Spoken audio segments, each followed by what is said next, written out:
Welcome to money management channel. India யூஎஸோட trade war வந்து இந்த வீக்ல செட்டில் ஆகிறதுக்கு கொஞ்சம் வாய்ப்பு இருக்கு அப்படின்ற மாதிரி நிறைய நியூஸ் வந்ததுனால மார்க்கெட் வந்து லாஸ்ட் 3 டேஸா வந்து அதோட ஆல் டைம் ஹையவே பிரேக் பண்ணுச்சு. ஸோ அந்த செட்டில்மெண்ட் டைம் வந்து இன்னும் கொஞ்சம் ஜாஸ்தி எடுத்துக்க மாட்டிருக்கு. அதனாலதான் வந்து இப்போ மார்க்கெட் வந்து லாஸ்ட் 2 டேஸா வந்து கொஞ்சம் கரெக்ஷனை பார்த்துட்டு இருக்கு.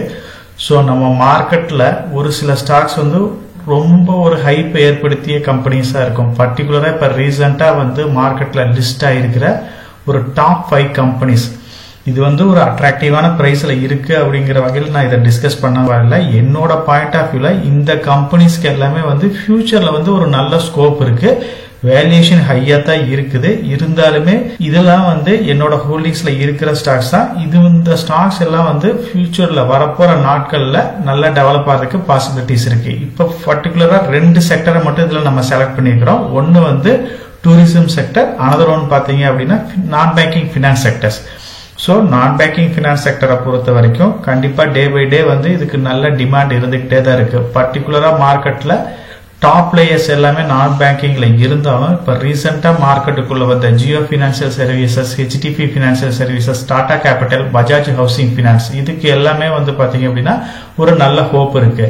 மார்க்கெட்ல இது லிஸ்ட் ஆன பிரைஸ் வந்து பாத்தீங்க அப்படின்னா ஒரு அட்ராக்டிவான பிரைஸ்ல லிஸ்ட் ஆனாலும் கொஞ்சம் கரெக்ஷன் ஆயிருக்கு. இருந்தாலுமே கரெக்ஷன் ஆனாலுமே ஒரு ஓவர் வேல்யூஷன் ஸ்டாக்கா தான் இந்த 4 ஸ்டாக்குமே இருக்குது.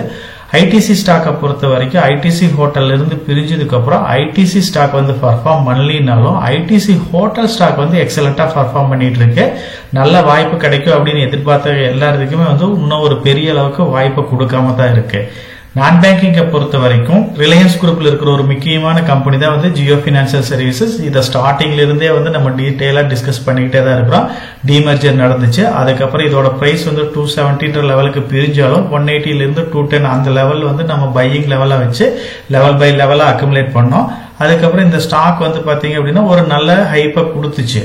ஜியோ பினான்சியை பொறுத்த வரைக்கும் 400 வரைக்கும் போன ஸ்டாக் நல்லா கரெக்ட் ஆகி ரீசெண்ட் டைம்ல பாத்தீங்க அப்படின்னா 230, 240 அந்த லெவலுக்கு வந்துட்டு இப்ப மறுபடியும் 300க்கு மேல ட்ரேட் ஆயிட்டு இருக்கு. நான் பேங்கிங்க பொறுத்த வரைக்கும் 3rd லார்ஜஸ்ட் கம்பெனியா வந்து இவங்க மார்க்கெட்ல இப்ப இருக்காங்க. அதே மாதிரி இது நிப்டி 50 லிஸ்ட் ஆயிருக்கு. நான் பேங்கிங்ல ஜியோ வந்து ஒரு முக்கியமான கம்பெனியா தான் இருக்கு. சேம் அதே மாதிரி பஜாஜ் குரூப்ல இருக்கிற ஒரு ஸ்ட்ராங்கான கம்பெனியா வந்து பஜாஜ் ஹவுசிங் பினான்ஸ் வந்துச்சு. இது மிகுந்த எதிர்பார்ப்பு ஏற்படுத்திய கம்பெனி. ஐபிஓல அப்ளை பண்ணவங்களுக்கு எக்ஸலண்டான ஒரு ரிட்டர்னை கொடுத்துச்சு. கண்டினியூஸா அப்பர் சர்க்கியூட் ரீச் பண்ணிக்கிட்டே இருந்துச்சு. அப்புறம் வந்து பாத்தீங்க அப்படின்னா அப்பயே நம்ம டீடைலா டிஸ்கஸ் பண்ணிருந்தோம். ஸோ இதுல வந்து லிஸ்டிங் கெயின் புக் பண்ற ஐடியா இருந்துச்சு அப்படின்னா புக் பண்ணுங்க அப்படின்ட்டு. அதுக்கப்புறம் வந்து லோயர் சர்க்கியூட் ரீச் ஆச்சு. அப்புறம் மார்க்கெட் ஃபால்ல பாத்தீங்க அப்படின்னா 105, 110 அந்த லெவல்ல தான் இப்போ வந்து இது ட்ரேட் ஆயிட்டு இருக்கு. நான் பேங்கிங்கை பொறுத்த வரைக்கும் இது 2 கம்பெனிஸ் ஜியோ ஆகட்டும் அதே மாதிரி பஜாஜ் பினான்ஸும் வந்து ஸ்ட்ராங்கான ப்ரொமோட்டர் ஹோல்டிங் இருக்கிற கம்பெனிஸா இருக்கு. டூரிசம் செக்டரை பொறுத்த வரைக்கும் நமக்கு எல்லாத்துக்கும் தெரிஞ்சது இந்தியன் ஹோட்டல் டாடா குரூப்ல இருக்கிற ஒரு முக்கியமான கம்பெனி. அதுக்கப்புறம் பாத்தீங்க அப்படின்னா எல்லா ஒரு ஃபெமிலியரான கம்பெனி அப்படின்னா ஐடிசி ஹோட்டலை சொல்லலாம். எப்ப இது ஐடிசி ஸ்டாக்ல இருந்து ஐடிசி ஹோட்டல் ஸ்டாக் வந்து பிரிஞ்சிச்சோ அதுக்கப்புறம் பாத்தீங்க அப்படின்னா எக்ஸலண்டா வந்து இந்த கம்பெனி பர்ஃபார்ம் பண்ணிட்டே இருக்கு.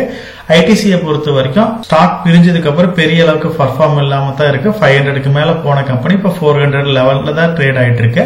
அதாவது 10 ஸ்டாக்ஸ் இருக்கு அப்படின்னா நமக்கு ஒரு ஸ்டாக் கிடைச்சிச்சு. ஐடிசிஏ ஹோட்டலை பொறுத்த வரைக்கும் 170 அந்த லெவல்ல வந்து நமக்கு கிடைச்சாலும் அதுக்கப்புறம் வந்து 200க்கு மேல போன ஸ்டாக் இப்போ 230, 240 லெவல்ல ட்ரேட் ஆயிட்டு இருக்கு.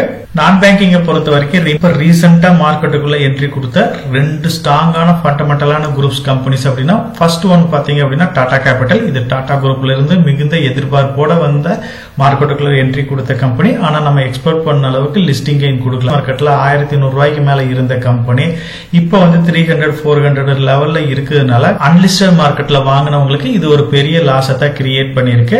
அதே மாதிரி ஹெச்டிபி பினான்ஸும் பாத்தீங்க அப்படின்னா அன்லிஸ்டட் மார்க்கெட்ல கொஞ்சம் ஓவர் வேல்யூஷனா இருந்தது. இவங்க கொடுத்த பிரைஸ் வந்து 700 கொடுத்ததுனால இதுலயுமே பெரிய லாஸ் தான். ஸோ அன்லிஸ்டட் மார்க்கெட்ல ஸ்ட்ராங்கான ஃபண்டமெண்டலான குரூப்ஸ் அப்படின்னு டாடா குரூப், HDFC பினான்ஸ் கம்பெனியா இருக்கிற இந்த 2லயுமே வந்து அன்லிஸ்டட் மார்க்கெட்ல வாங்கினவங்களுக்கு பெரிய ஏமாற்றம் தான். மார்க்கெட்ல லிஸ்ட் ஆனதுக்கு அப்புறம் பெரிய அளவுக்கு இந்த 2 ஸ்டாக்குமே வந்து பர்ஃபார்ம் பண்ணாம தான் இருக்கு. என்ன பிரைஸ்ல கொடுத்தாங்களோ பிளஸ் ஆர் மைனஸ் ஒரு 5% வந்து இந்த கம்பெனிஸ் வந்து ட்ரேட் ஆயிட்டு இருக்கு.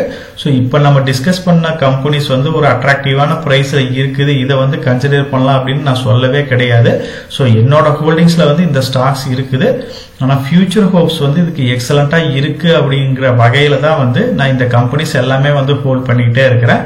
ஜியோ ஃபினான்ஸ் சர்வீஸ்லயும் சரி, பஜாஜ் ஹவுசிங் ஃபினான்ஸ்லயும் வந்து நல்ல அதோட இஷ்யூ பிரைஸ்ல இருந்து நல்ல கரெக்ட் ஆகி கிடைச்சதுனால ஒரு நல்ல போர்ஷன் வந்து இப்போ வந்து அக்குமுலேட் பண்ணி வச்சிருக்கிறேன்.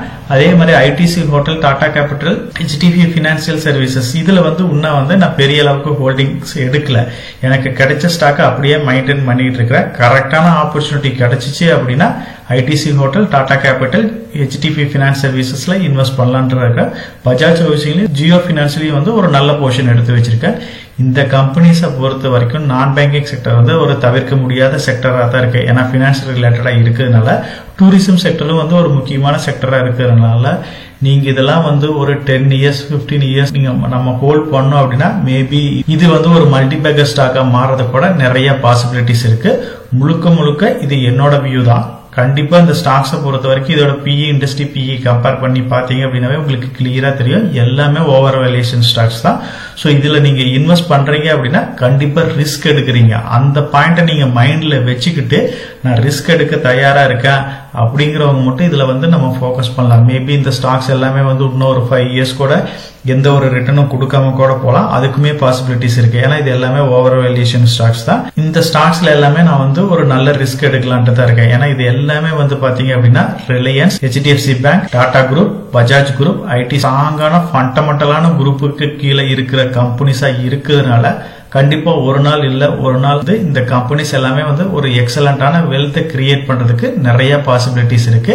என்னோட ஹோல்டிங்ஸ்ல வந்து இந்த 5 ஸ்டாக்குமே இருக்கு. நீங்க இதுல இன்வெஸ்ட் பண்றதுக்கு முன்னாடி நல்லா யோசிச்சு அதுக்கப்புறம் இன்வெஸ்ட் பண்ணுங்க. உங்களோட ஹோல்டிங்ஸ்ல என்னென்ன ஸ்டாக்ஸ் இருக்கு, நீங்க வந்து ஒரு லாங் டேர்ம் இன்வெஸ்டரா இருந்தீங்க அப்படின்னா இந்த ஸ்டாக்ஸ்ல வந்து எதுல இன்வெஸ்ட் பண்ணுவீங்க, உங்களோட ஒப்பீனியனையும் வந்து கமெண்ட் செக்ஷன்ல போஸ்ட் பண்ணுங்க. அது நம்ம சேனல் சப்ஸ்கிரைபர்ஸ் எல்லாத்துக்குமே வந்து ஒரு நல்ல சப்போர்ட்டா இருக்கும். நம்ம சேனல் மெம்பர் கம்யூனிட்டியில போர்ட்போலியோ அப்டேட், அதாவது என்னோட போர்ட்போலியோல என்ன ஸ்டாக் பை பண்றேன், என்ன ஸ்டாக் செல் பண்றேன், என்னென்ன சேஞ்சஸ் பண்ணிட்டு இருக்கேன், இதை பத்தி இன்ஃபர்மேஷன்ஸ் வந்து ஷேர் பண்ணிட்டு இருக்கேன். டெய்லி மார்க்கெட் அப்டேட் வந்து முடிஞ்ச வரைக்கும் போஸ்ட் பண்ணிட்டு இருக்கேன். கார்பரேட்ல என்னென்ன ஈவென்ட் இருக்கு, நம்மளோட இந்திய எக்கனாமியை பத்தி ஒரு சில யூஸ்ஃபுல்லான இன்ஃபர்மேஷன்ஸ் எல்லாமே ஷேர் பண்ணிட்டு இருக்கோம். மெம்பர் கம்யூனிட்டியில ஜாயின் பண்ணி இதை ரெகுலரா ஃபாலோ பண்ணீங்க அப்படின்னா உங்களுக்கு நாலேஜ் இம்ப்ரூவ் ஆகிறது மட்டும் இல்லாம உங்களோட போர்ட்போலியோவை ஹெல்த்தியா பில்ட் பண்றதுக்கு எல்லா வகையிலும் சப்போர்ட்டிவா இருக்கும். நான் ஒரு செபி ரிஜிஸ்டர்ட் அட்வைசர் கிடையாதுங்க. நம்ம சேனல்ல போடுற வீடியோக்கள் எல்லாமே வந்து பாத்தீங்கன்னா எஜுகேஷனல் ஆர் இன்ஃபர்மேஷன் பர்பஸ்க்கோசரம் போஸ்ட் பண்ற வீடியோக்கள் தாங்க. இன்வெஸ்ட்மெண்ட்னா கண்டிப்பா ரிஸ்க் இருக்கும். அதனால நீங்க உங்க பினான்சியல் அட்வைசர் டிஸ்கஸ் பண்ணியோ இல்ல நீங்களா ஓன் டிசிஷன் எடுத்தோ இன்வெஸ்ட் பண்ணுங்க.